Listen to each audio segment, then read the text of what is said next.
नमस्कार साथियों, मैं मनोज सुराजी स्वागत करता हूं आपका मिनी संसद के मंच पर। अभी हम हैं जंतर मंतर पर एक आंदोलन चल रहा है जो गांधी के विचारों को लेकर है, महात्मा गांधी के विचारों को लेकर है। राष्ट्रपिता महात्मा गांधी ने जो सत्य, अहिंसा और सत्याग्रह का मार्ग दिखाया था, उसी मार्ग पर चलकर कुछ लोग यहाँ आए हैं और पूरे देश में, पूरे उसके अंदर एक आंदोलन की बात कर रहे हैं। देश के अंदर अहिंसा, सत्य और सत्याग्रह की बात कर रहे हैं। सत्याग्रह यानी सत्य का आग्रह, जो सत्य है उसके लिए आग्रह करना, यही सत्याग्रह कहलाता है। आइए बात करते हैं इनसे, जानते हैं क्या इनका मकसद है। और खादी की भी बात हो रही है, यहाँ पे बापू की बात हो रही है, तो जहाँ बापू की बात होगी वहाँ मिनी संसद होगा ही होगा। तो बात करते हैं, सर क्या है आपके मुद्दे और क्यों आप आए हैं जंतर मंतर? आज 9 अगस्त है और देश भर के गांधी जन के प्रतिनिधि यहाँ एकत्रित हुए हैं। देश के जो आज सामाजिक, आर्थिक, राजनीतिक हालात बने हैं और इन हालातों में लोकतंत्र के सामने चुनौतियाँ खड़ी हुई हैं, उस पर चर्चा हुई है।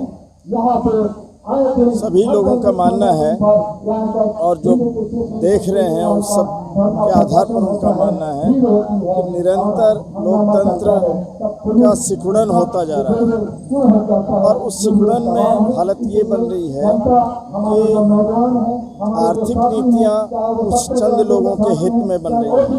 आम व्यक्ति उसके घेरे में बड़ी मुसीबत में फंसता जा रहा है। महंगाई, बेकारी, भ्रष्टाचार इस कदर बढ़ रहा है कि पूछिए। और दूसरी तरफ राजनीति के हथकंडे इस कदर चल रहे हैं कि इन समस्याओं से ध्यान हटाने के लिए कहीं ना कहीं कोई ना कोई सांप्रदायिक घटनाएं ऐसी हो जाती हैं या की जाती हैं या इस तरह का माहौल बनाया जाता है कि समाज बंटकर रह जाता है। और समाज को बांटना उसी तरह की नीति है जैसे अंग्रेज करते थे, बांटो और राज करो। तो वो जो सांप्रदायिक ध्रुवीकरण की राजनीति है उस सबको हमको देखना पड़ेगा।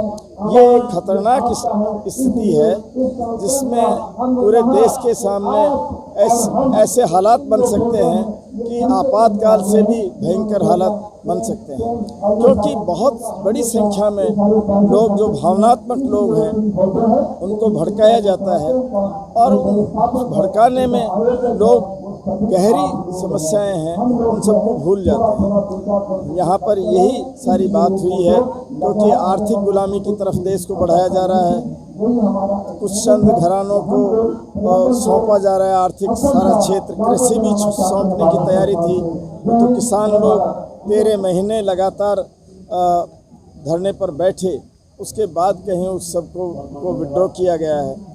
अन्यथा तो आज देश में हालत और गंभीर बन जाती। इस सब पर चिंतन करने और आगे का सत्याग्रह की रूपरेखा बनाने के लिए यहाँ बैठे हैं। आगे के सत्याग्रह की रूपरेखा यह है कि आज के बाद निरंतर कार्यक्रम देश भर में चलेंगे जागरण के। और जागरण ये है कि सत्य यानी लोगों के सामने सत्य ले जाएं और उसके प्रति आग्रह बने लोगों का भी, गांधी जन का भी। आज गांधी जन की बहुत बड़ी जमात, जनता तो ये मानती है, आम जनता, कि गांधी का रास्ता बहुत अच्छा है, लेकिन उस रास्ते को पहुंचाया नहीं जा रहा है कि वो रास्ता है कैसा। क्योंकि अब आज तो केंद्रित अर्थनीति है, केंद्रित राजनीति में वो बातें पहुँचे कैसे, तो अब ये गांधी जन पहुँचाएंगे। जैसे गांधी जी कहते थे सत्ता का विकेंद्रीकरण बहुत ज़रूरी है और डिसेंट्रलाइजेशन पावर के साथ साथ वो ये भी कहते थे कि अंतिम जन तक सत्ता जो स्वरोजगार नहीं, मतलब स्वराज नहीं पहुंचेगा तब तक इस देश का भला नहीं हो सकता। तो ग्राम स्वराज की भी बात करते थे वो, बहुत सारी चीज़ें गांधी जी की थी। बिल्कुल यही सारी बात पहुंचाने के लिए ये जत्थे जाएंगे, ये जाकर कहेंगे कि गांधी जी ये चाहते थे कि विकेंद्रित अर्थव्यवस्था होगी, विकेंद्रित राजनीति होगी, आम लोगों के हाथ में सत्ता होगी, ग्राम स्वराज की अवधारणा पर व्यवस्था होगी। ग्राम स्वराज की अवधारणा में यानी गांव की व्यवस्था गांव संभाले, तो वो अपने गांव संभालेंगे तो अपनी सारी तरह की आर्थिक, राजनीतिक सारी व्यवस्थाएं वो अच्छे ढंग से बना सकते थे। क्या लीडरशिप, इन चीज़ों को ले जाएंगे जनता के बीच में। क्या लीडरशिप का अभाव हो गया है देश में? देश में लीडरशिप का भयंकर अकाल है। और आप देखिए कि एक तरफ राजनीतिक लीडरशिप वो केवल जनता को बहकाना, बड़े बड़े आश्वासन देना और बाद में सत्ता प्राप्त करना, ये मात्र लक्ष्य रह गया है। आम जनता में से लीडरशिप विकसित होनी चाहिए, वो वैसी विकसित होने में शायद देर लग सकती है, लेकिन अब सोचने लगे हैं। या कुचल दिया जाता है कि पैसे का बहुत ज़्यादा बोलबाला हो। आप देख रहे हैं कि भयभीत किया जा रहा है सत्ता के द्वारा। जो भी बोलता है, यहाँ तक कि पत्रकार भी बोले हैं तो उनको जेल में डाल दिया गया है, देशद्रोह के एलिगेशन लगाए हैं। आप देखिए मेधा पाटकर से लेके और हिमांशु कुमार से लेकर तिस्सा सीतलवाड़ से लेकर बहुत सारे ऐसे लोग हैं जिन पर ये कार्रवाइयाँ चल रही हैं। राजनीतिक लोग जो हैं उन पर ईडी और सीबीआई के छापे डाल दिए जाते हैं। तो ये भयभीत करने का माहौल बनाया जा रहा है जिससे लोग कोई बोले नहीं।